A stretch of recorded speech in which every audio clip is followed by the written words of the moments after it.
Hi, I'm Jeff Tumlin, San Francisco's Director of Transportation. Our agency is working on our next 2-year budget, which is the ultimate reflection of our agency's values. These values include running a safe, equitable transportation system, reducing our carbon footprint, and creating a welcoming workplace that delivers excellent customer service. These goals are important, and we're making progress on operationalizing these values, but I also want to acknowledge that we're coming up short on several key issues. These include street safety, muni reliability, and congestion. We plan to address these issues in our next 2-year budget, but to do so, we have some tough choices to make. We recognize that we're in an extraordinary time that will, without question, impact our budget outcomes. But we must continue to plan and discuss the trade-offs that we want to see reflected in the budget we pass within the next month. I'm going to go over some of the details of our budget. If you want to see this content more clearly or in another language, you can see it at sfmta.com/budget.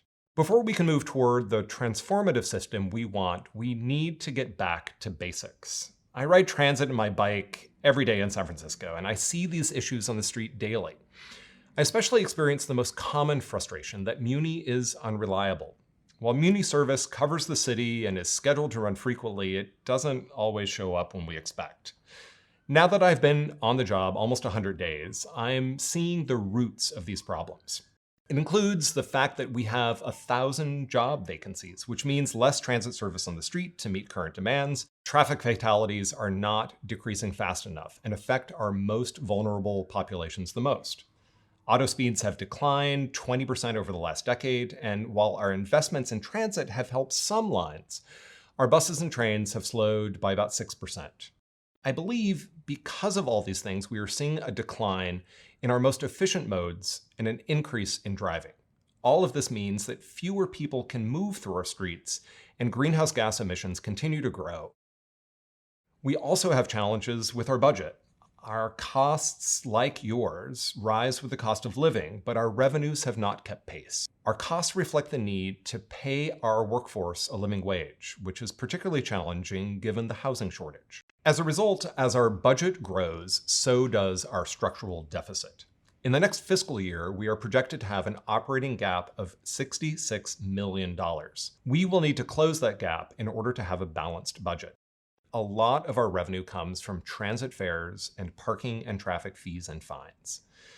But a significant portion, 35%, comes from the general fund. Over time, we have become more and more dependent on the city's general fund, which ties service to the state of the economy. The agency's structural funding deficit and the need for ongoing sources of funds is not news. In the last 5 years, there have been multiple task forces that have identified significant funding gaps in our transportation system moving into the future. Together, we're going to need to solve for that because our city has been growing and is expected to continue to grow, adding 73,000 housing units and 275,000 new jobs in the next 20 years, and increasing the number of daily trips by 36% to almost 6 million in 2050. Before we talk about the future and striving for a higher standard of service, I need to focus on the nuts and bolts that keep San Francisco running more reliably. The proposed budget reflects this by making strategic investments into the existing system as a down payment for the future, while being fiscally smart during these uncertain economic times. So let's talk about some of the specifics. Last year, the city established the Muni Reliability Working Group, a team of experts in transit service who detailed where Muni must invest to deliver the service already promised. They directed us to stabilize the current service and then develop and fund plans for growth to move towards a higher standard. This budget focuses on stabilizing the current service. This means, firstly, fixing our human resources department and getting more drivers on the road. Second, increasing maintenance staff and car cleaners. Third, increasing enforcement to keep transit and traffic flowing. And fourth, investing in reducing fatalities. These are strategic and critical investments to set the foundation for the future. That means implementing the rest of the Muni Reliability Working Group recommendations, like increasing service by 6.5% and a variety of other agency initiatives. And it means making improvements based on the Muni Service Equity Strategy. But I will be honest with you, these will require new ongoing revenue streams. It's that simple. Before we can talk about additional funding for transportation, you might be wondering, can we deliver on our existing proposal? While this agency has had its struggles, we are at a turning point because we can demonstrate where we've invested, we have seen results. Where we've made targeted investments in transit, we've seen ridership grow by as much as 60%. Where we've made safety improvements, we've had fewer crashes and in some cases reduced injuries to zero.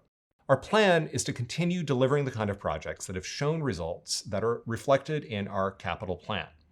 As you know, the street's quick build projects have been wildly successful. Just look at our success in Market Street. Following that success, we're about to implement transit quick build projects. And we have many other capital projects in the works to improve transit, do state of good repair, and implement Vision Zero. With respect to Vision Zero, we are grateful to the voters for passing Prop D last year.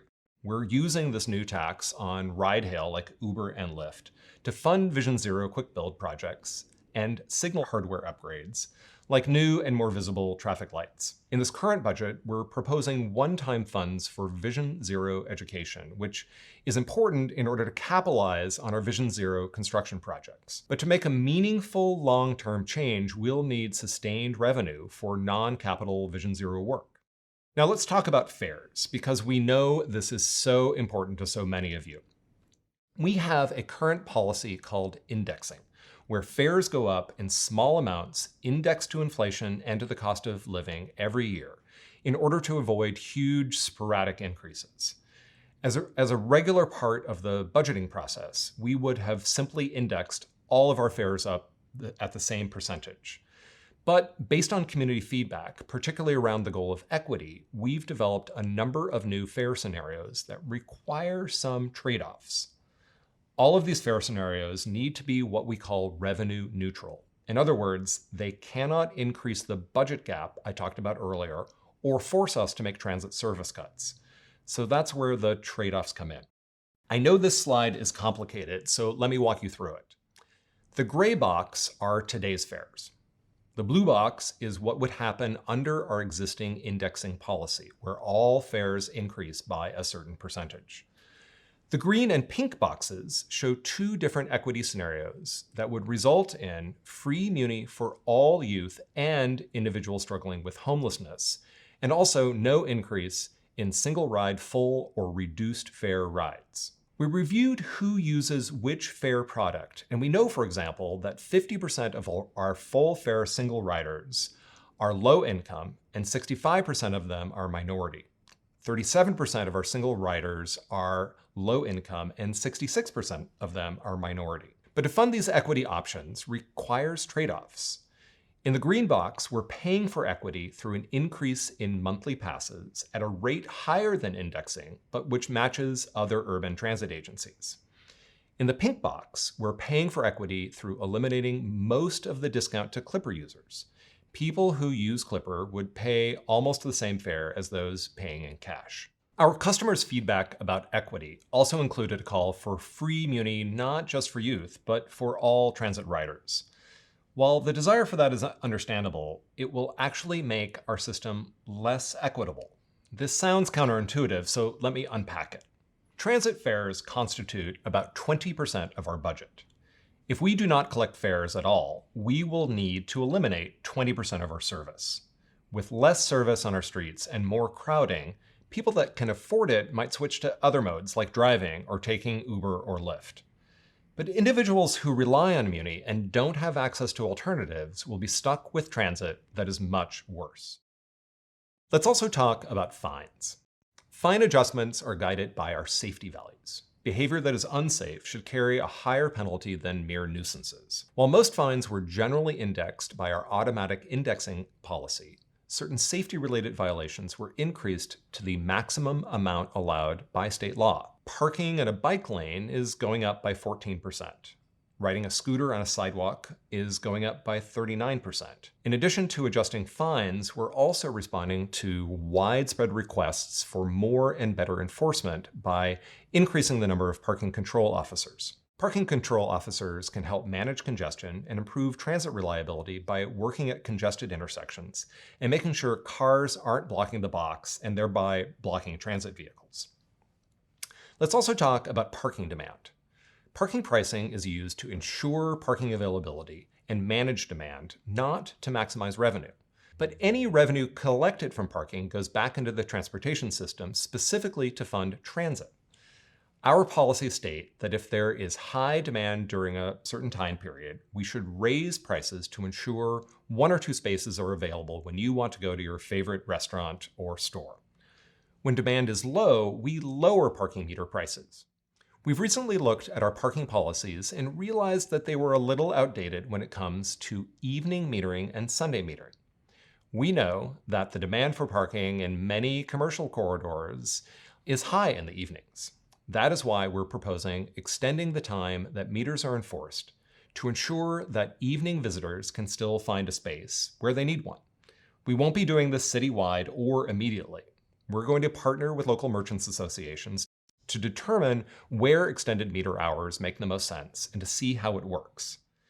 We're also proposing enforcing parking meters on Sundays, where we'd follow a similar community and data-driven process to make sure it works for our residents, visitors, and faith communities. So, back to the big budget picture. In order to stabilize current service and make the critical investments to set the foundation for the future, we are proposing to implement some of the Muni Reliability Working Group's recommendations, along with other targeted investments. However, as I mentioned at the beginning, we have a structural deficit, a funding gap. In order to pay for these targeted investments, we will need to use some of our fund balance, a one-time source of money. This approach carries with it some amount of risk because it draws down our fund balance, and in a recession, new services without new ongoing revenues or a fund balance would lead to service cuts. Moreover, we now have to contend with uncertain economic times as a result of the coronavirus. But we are at a moment in time where not making these strategic investments would be a missed opportunity because they are a down payment on the future of our transportation system and they support our values of a safe and equitable system, a reduction of our carbon footprint, and creating a work culture that delivers excellent customer service. It is up to all of us to get to the reliable and equitable system we need. For us at MTA, this means making the system we have better and showing you that with specific measurable improvements proposed in this budget. Your travel will be easier and more reliable. And now I invite you to join me for a discussion of our budget. We have opened up the phone lines and are monitoring all of our social media channels. Please share your comments and questions with us. Thank you.